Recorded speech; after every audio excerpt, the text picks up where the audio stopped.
on this episode of the Jeff Does Vegas podcast. They were looking for the right opportunity and the right fit and the right gathering of business partners that could create the style of resort that this is today. Las Vegas. It's more than just a city. It's a feeling. It's that feeling of excitement when you spot the lights of the strip out the airplane window. It's that feeling of awe as you stroll down the boulevard, taking in the sights and sounds. And it's that feeling of satisfaction, knowing that you're in the greatest city in the world. Over 42 million people from around the world share that feeling every year. And I'm one of them. Taking you to the world-famous Vegas Strip and beyond, my name is Jeff, and this is the Jeff Does Vegas podcast. Hey there, and welcome to episode number 90 of the Jeff Does Vegas podcast. Before we get into this episode of the show, I want to thank my guest from the last episode, Vegas 411 deputy editor and creator of the Vegas Unfiltered blog, Sam Novak.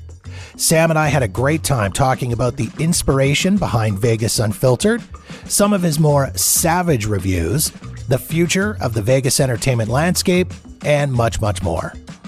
If you haven't listened as of yet, jump into the archives at jeffdoesvegas.com or head to wherever you get your podcasts and search out episode number 89, Vegas Unfiltered with Sam Novak. All right, here we go. On to the show.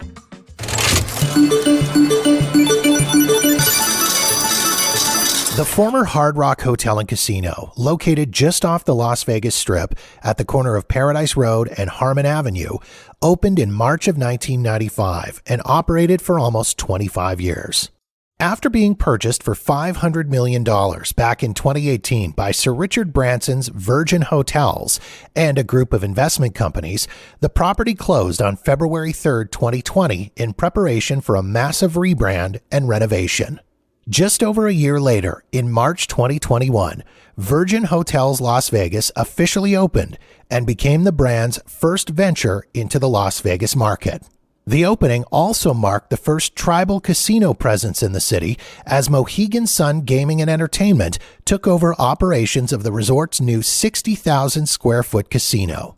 My guest for this episode of the podcast is Joe Hasson, the general manager of Mohegan Sun Casino at Virgin Hotels Las Vegas. Joe and I talked about how he initially got into casino management and some of the past properties he's worked with, the partnership between Mohegan Sun, Virgin Hotels, and the other operators on site, the challenge of opening up during a global pandemic, and much more. Please enjoy my conversation with Joe Hasson.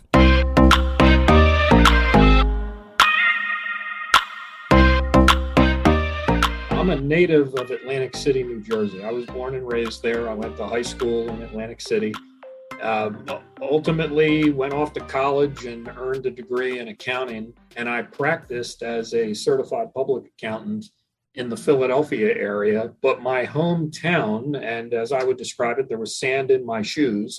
I grew up on the beach in Atlantic City. My hometown was undergoing a transition at that point in time in my career, and that was casino gambling was legalized in Atlantic City. I joined Harrah's Atlantic City at that time. Back then it was known as Harrah's Marina, and I joined in an accounting professional capacity. Eventually, I said years later to the general manager at the time, I'm happy to run the accounting scoreboard, but if you have an opportunity for me to play shortstop or pitch, I'd be happy to be on the field of play rather than simply running a great scoreboard. And the general manager did exactly what he should have done. He said, thanks for sharing. Didn't hear from him for a couple of months, but about 90 days later, he gave me a call, asked me to come to his office and said, if you were serious about an operating role, I need your help. And I'd be happy to have you step into the operating dimensions of the business. That's how I wandered from certified public accountant. I practiced professionally with the public. I like to remind people that the middle word of certified public accountant is public. That translates into the hospitality business as well. And I operated for a number of years as an accounting professional and an accounting manager inside the casino industry. And then I stepped into operations when the time was right. It's always a little bit scary getting that call into the general manager's office, isn't it? You never know if you kind of want to say, is this a good thing, or should I be bringing a cardboard box with me? It sure is, and I remember that day like it was yesterday. The question that he asked me at that time was pretty frightening. It was something to this effect. It was, you do an awful lot of the planning, scorekeeping, strategizing, and dissection of the hotel. And he said to me, can you run the hotel? And what I told him was, happy to be considered, elated to be considered. What I don't know about running a good hotel today, I will know in short order. Give me a chance to do it. And I'm pretty confident that I can do a good job for you and on behalf of that resort. And that's how it started. And so from Atlantic City, what was the road like to get to Las Vegas? And you've worked with a few different casino and gaming companies in Las Vegas, correct? That's correct. So if I back up again to my Atlantic City days, that was with Harrah's organization. Today, Harrah's is Caesars Entertainment. It's been through any number of iterations and ownership gyrations, but that was a company that was nationwide in short order after I joined them. They operated it back then in Las Vegas, in Lake Tahoe, in Reno, Nevada, in Laughlin, Nevada, Atlantic City, New Jersey, and then soon came the just explosive growth of riverboats. Everywhere that a boat could float somewhere in the Midwest, not just Harrah's, but all the large-scale gaming companies and many small gaming companies as well found their ways to both the Mississippi River, the Missouri River, and other bodies of water up and down the Midwest of the country. That gave me my first general manager opportunity. I used to manage in Tunica, Mississippi, a couple of riverboats that we operated there. Eventually, that road of riverboat management led me to Nevada, where my first opportunity in Nevada was managing Harrah's Laughlin, Nevada, about 90 miles south of Las Vegas. I was just going to say, when you think of riverboats, you don't normally think of Nevada, but instantly into my brain, I thought Laughlin. Fair enough. Fair enough. And Laughlin was not a riverboat. It sat on the Colorado River, but nonetheless, that was at the time a 1,500 plus hotel room resort, full array of restaurants, showroom, casino, resort style pools, opportunity to rent a jet ski and find your way into the Colorado River. Again, all of that was my first opportunity at a large, full-scale resort. And the riverboats up until that time were smaller in scale because they needed to be contained on a vessel of some sort, regardless of whether that vessel had to cruise or move through water or whether it could stay permanently moored or docked. My first, I'll call it land-based opportunity as a general manager at a large-scale, full-service resort was Laughlin, Nevada. And tell me about some of the properties you worked with in Las Vegas prior to your time here with Mohegan Sun and Virgin Hotels. Previously in the Las Vegas area, I've managed casinos in Las Vegas, in Henderson, Nevada, in North Las Vegas. Backing up a number of years ago, I managed Green Valley Ranch, that's in Henderson, Nevada. I managed what then was known as Aliante Station. Today it is Aliante, owned by Boyd Gaming. I also managed Sunset Station in Henderson, Nevada. Number of years went by where I left the Las Vegas area. I actually found my way into California and Native American gaming in Northern California. When I returned to Las Vegas, I was with Station Casinos and Red Rock Resorts, and my responsibilities spanned the entire company at that time. And so then how did you get connected with Mohegan Gaming and Entertainment? Was that through the work that you had done with the other Native American casinos in California? No, it's a much more it's a much more I'll call it straight line as to how I ultimately connected with Mohegan Gaming and Entertainment. The straight line is something like this: I retired, and upon retiring, I did every project in my home that I had the skill to do, and I would go to the gym 7 days a week. And the sum total of home projects and gym time would occupy a grand total of 4 or 5 hours per day. The question became, what would I do with the other 10 or so hours of awake time during a day? And I got a phone call from a long-term colleague who worked at Mohegan Gaming and Entertainment. He was based in Connecticut. What he asked me to do was to consider a number of candidates that Mohegan had for a newly emerging opportunity that was going to take place in Las Vegas that would ultimately become Mohegan Sun Casino Las Vegas. And having met with that colleague and talked about any number of candidates that could do a terrific job for this newly envisioned business, the question came up as to whether or not I would consider doing it. Given that I was living in Las Vegas, I was familiar, of course, with the marketplace. I was familiar with many, many of the people that lived and worked in Las Vegas, which would give me just a little bit of a leg up in terms of finding good people, recruiting good people, bringing a team together. And that cup of coffee, I'll call it, it was a meeting over a cup of coffee, ultimately led to, Joe, please consider coming to work with us as part of the Mohegan team as we lead our brand from its headquarters location in Connecticut, and we expand and plant our brand flag in Nevada, more specifically in the Las Vegas resort corridor here, of course, on Paradise Road in Las Vegas. And that's what that was born of. So given that I had finished every home project that I could think of, and I do miss going to the gym 7 days a week. I don't get there that frequently any longer.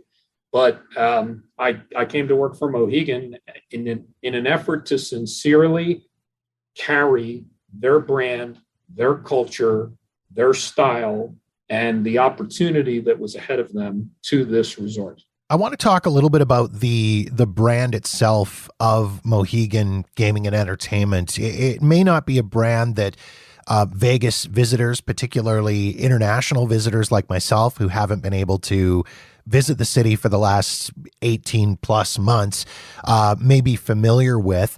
It's a new brand. It's a new property. It's a new company. Can you share a little bit of the history about Mohegan? Sure can. It's a company whose gaming history is now 25 years in the making. They've just crossed over their 25th anniversary of opening, again, what I refer to as their flagship location, Uncasville, Connecticut. That is Mohegan Sun, Connecticut. And culturally and business style-wise, the tribe that owns the business, the assets, the culture, they turn to an age-old guiding principle that is known as the spirit of Aquay.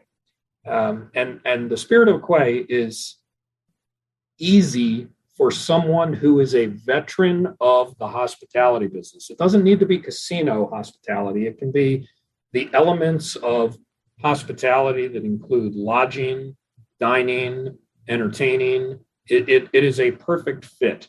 And it has cornerstones that are familiar to any and all who are in the hospitality business. And that is, of course, to welcome guests. If you think about the history of the Mohegan tribe, there was a point in time where they had a tough choice to make. And that was, would there always be conflict with those that they were newly introduced to in their homeland, or would there be cooperation with those who they were newly introduced to in their homeland? And they chose cooperation as I'm going to describe it as a strategy, and it was a strategy meant to thrive and survive as they came further to be introduced to others that were new to their home. And it became the cornerstone of how they do business. So welcoming spirit, a cooperative attitude with others, an outreach of sorts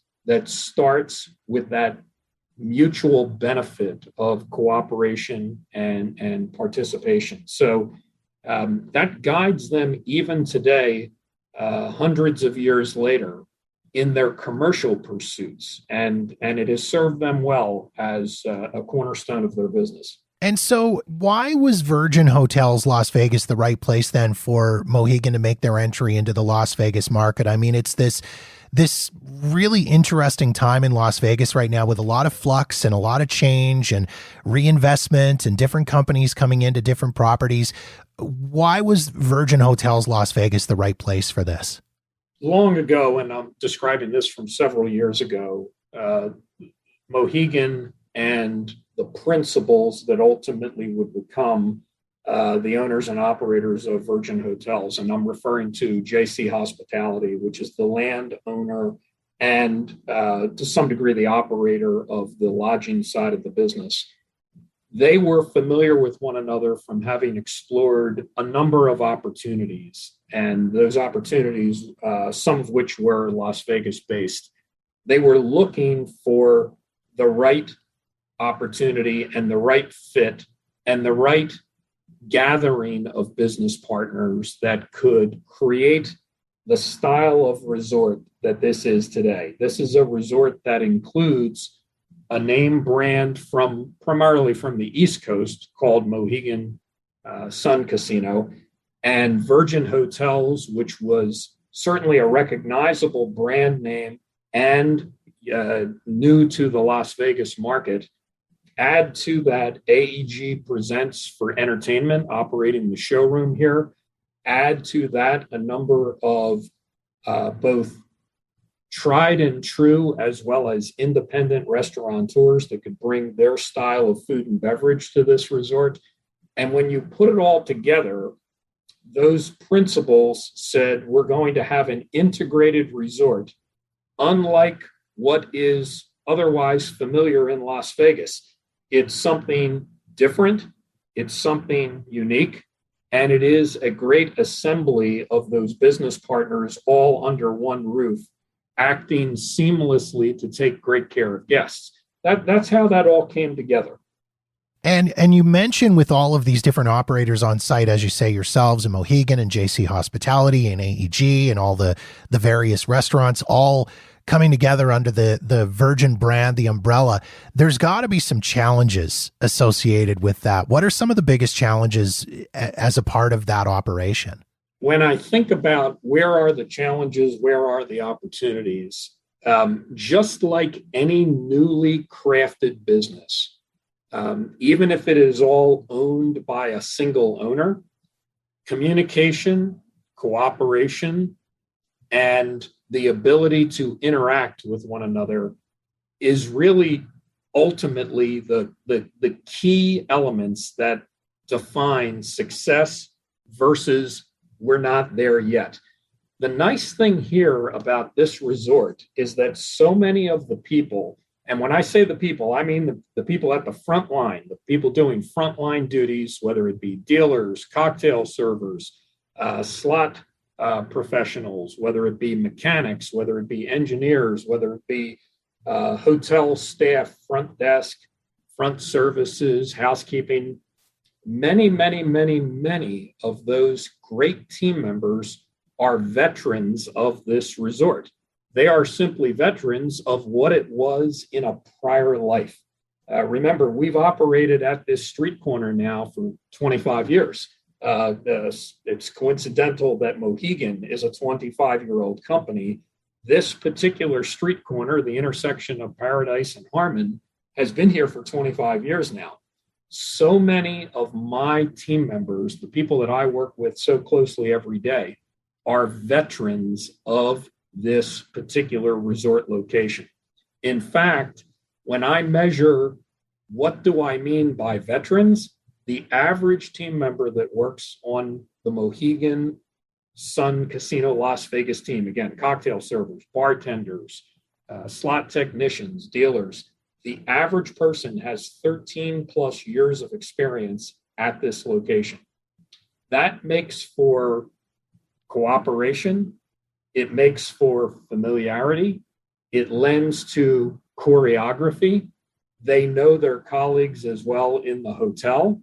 They know their colleagues in the restaurants. They know their colleagues in the showrooms. And when you take that, it spells nothing but advantage and, to a large degree, seamless operations, because the people are familiar with one another and they've worked together before. And that's got to be a huge source of comfort and a big win for guests who are coming back to the property as well. I mean, as you say, this is a property that's been around for 25 years. It's now rebranded as something new.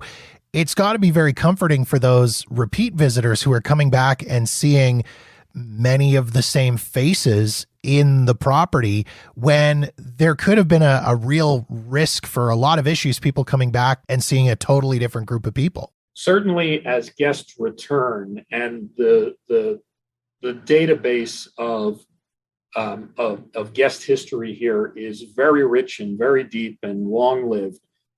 Guests come back, and of course, they remember what was the Hard Rock Las Vegas.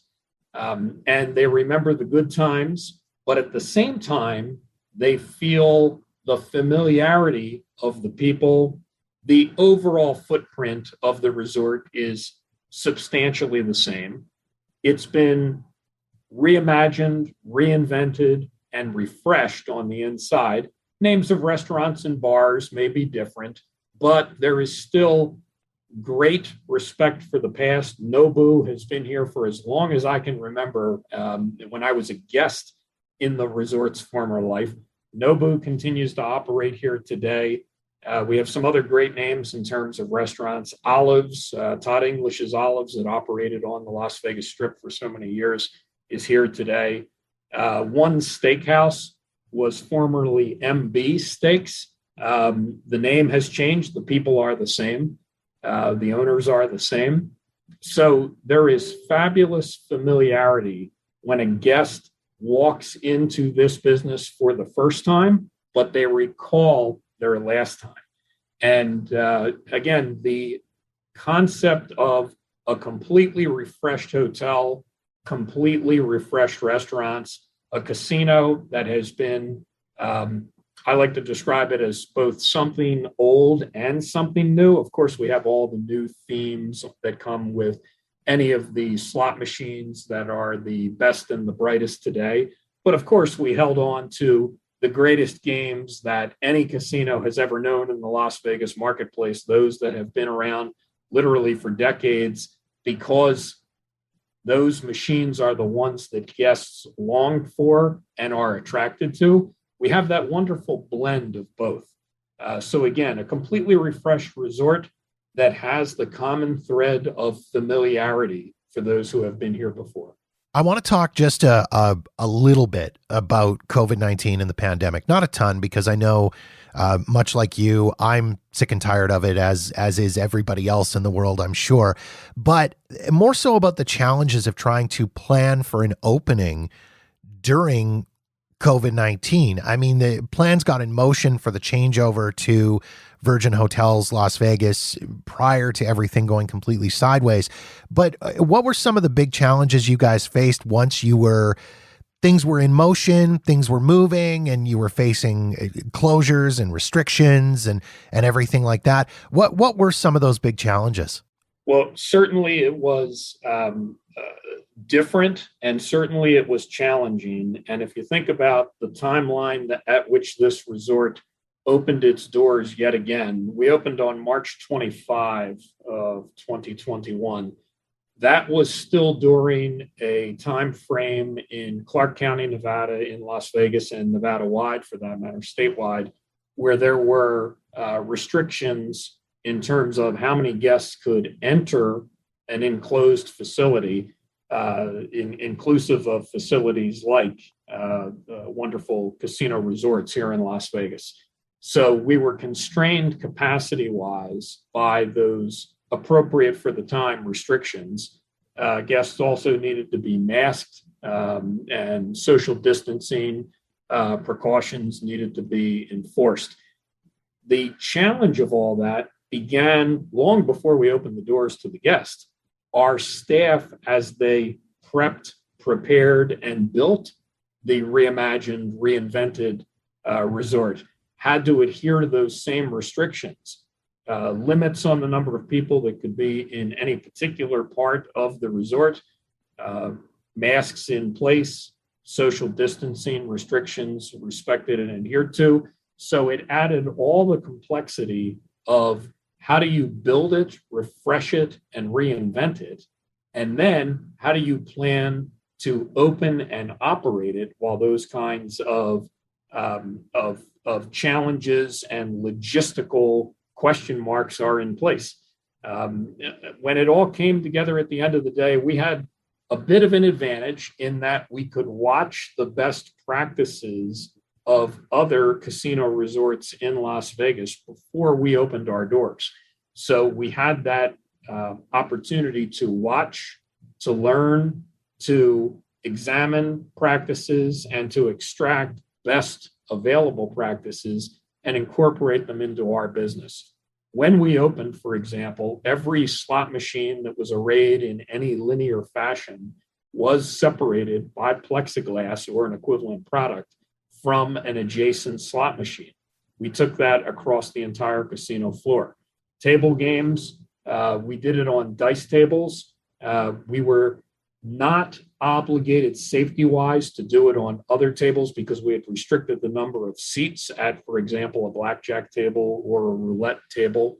But again, we took those best practices available, having observed the market while we were dark, and we quickly pulled together those procedures, those practices, and those best ideas and launched with them in place here. It's almost making lemonade out of lemons situation with you guys in that, as you say, you were able to watch all the other operators in the city open up, see what they were doing right, maybe what they were doing wrong, and adjust it for your needs when you guys were finally able to open up.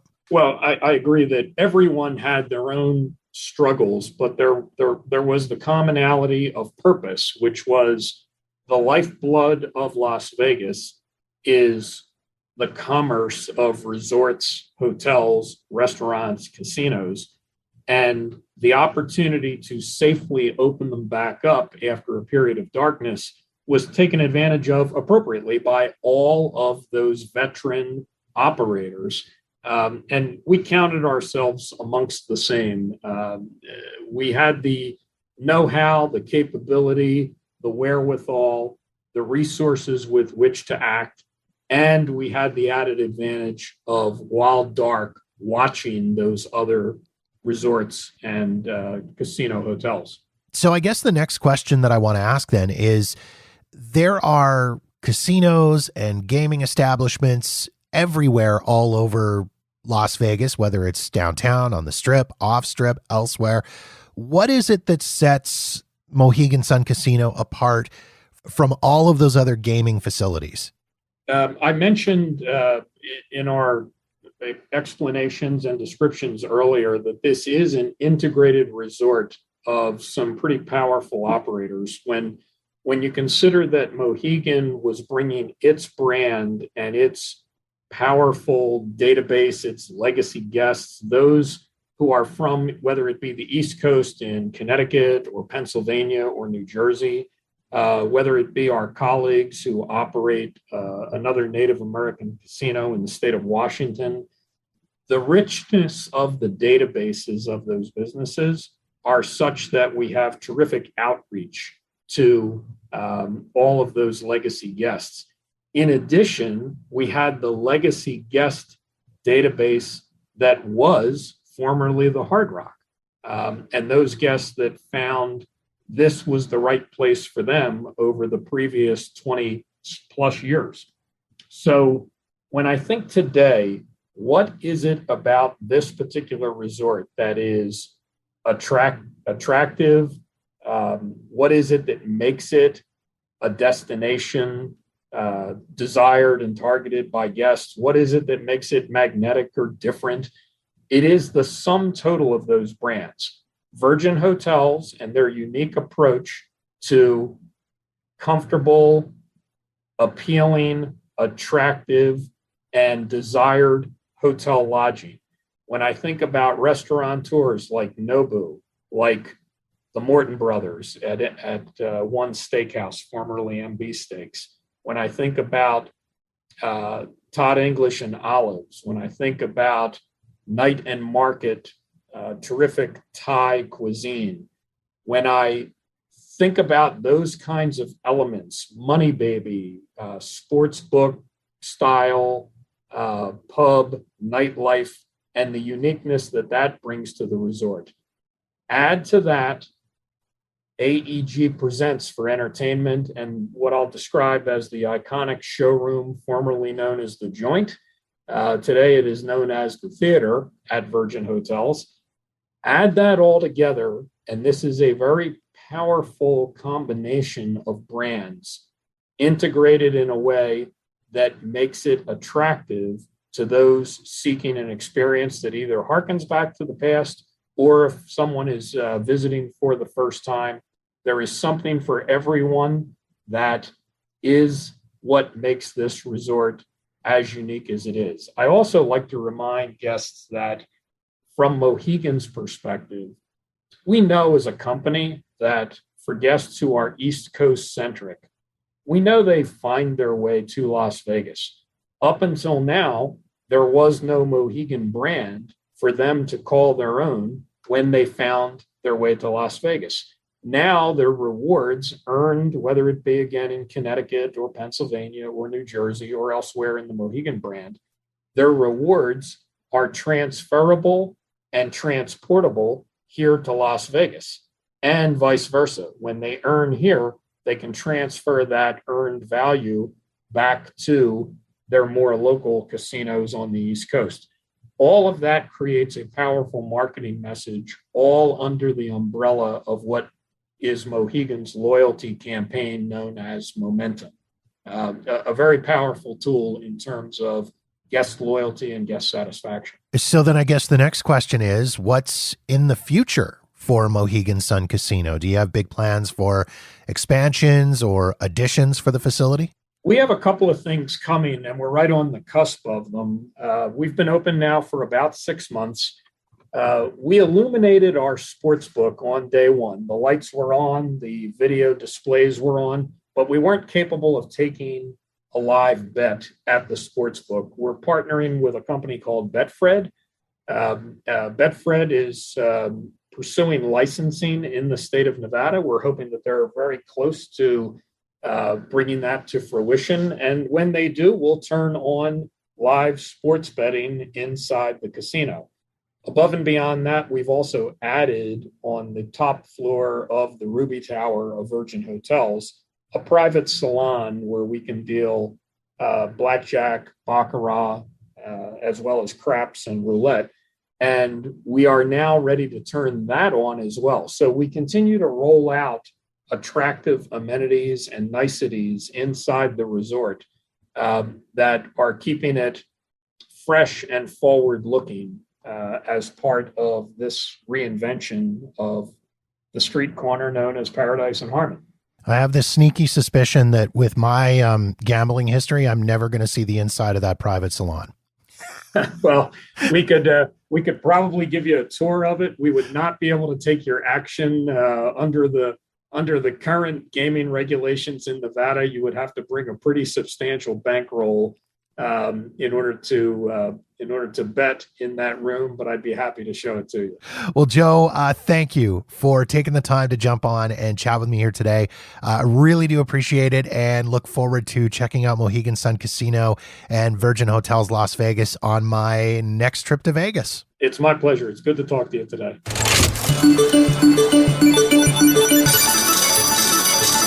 If you want to know more about Mohegan Sun Casino at Virgin Hotels Las Vegas, follow them on Facebook and Instagram at Mohegan Sun Las Vegas, on Twitter at Mohegan Sun Vegas, or visit MoheganSunLasVegas.com. While you're there, you can make your booking to stay and play at Virgin Hotels Las Vegas and Mohegan Sun Casino.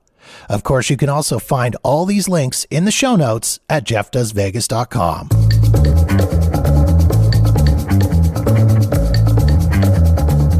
And that wraps up another episode of the Jeff Does Vegas podcast. If you've got feedback on this episode of the show, or any other episode for that matter, or you've got suggestions and ideas for topics you'd like me to cover on the podcast, please feel free to reach out to me via Facebook, Twitter, or Instagram at Jeff Does Vegas, or drop me an email directly at jeff@jeffdoesvegas.com. In the meantime, thank you so much for checking out the show. Be sure to follow us wherever you get your podcasts so you'll know the moment new episodes are available.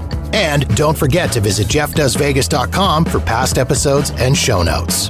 The Jeff Does Vegas podcast is a Walker New Media production.